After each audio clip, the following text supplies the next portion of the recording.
што значи ова сега нова мерка за сите што сакаат да започнат да водат бизнис, да менаџираат со еден? Да, добар ден. Значи ова е не е мерка дел од оперативниот план, него на еден начин е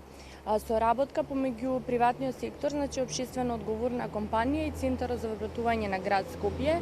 каде што ние како посредници ќе обезбедиме кадри кои што ќе бидат најсоодветни за да ја посетат ова обука и при тоа ќе се внимава истите да припаѓаат на оние целни групи кои што се всушност социјално ранливи категории,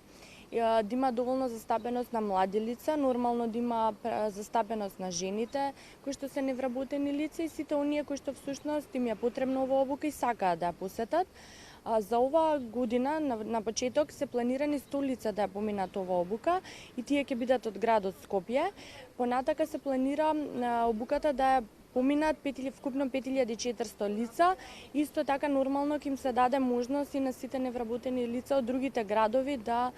присуствуваат на оваа обука, каде што планирана е и онлайн платформа преку која што ќе можат да бидат слушатели на обуката од своето место на живење, иако за да не прават трошок и доаѓаат до Скопје. При тоа е добро да се напомени дека обуката за сите учесници е бесплатна, значи компанијата ги покрива целосните трошоци и невработените лица немаат никакви трошоци за обуката. До сега преку оваа обука без посредништво, значи на Агенцијата за вработување, се поминале во последниве неколку години 3400 лица, од кои што многу добар е показателот дека обуката навистина квалитетна и им помага на учесниците кои што ја поминат да најдат работа, бидејќи бројките покажуваат дека 80% од слушателите веќе се вработиле на други работни места и 4% од нив отвориле собствен бизнис. Значи во обуката се добиваат повеќе знаење, односно таа е во неколку модули, како да се води бизнис, кои се предизвиците, кои се ризиците, можноста се запознаат со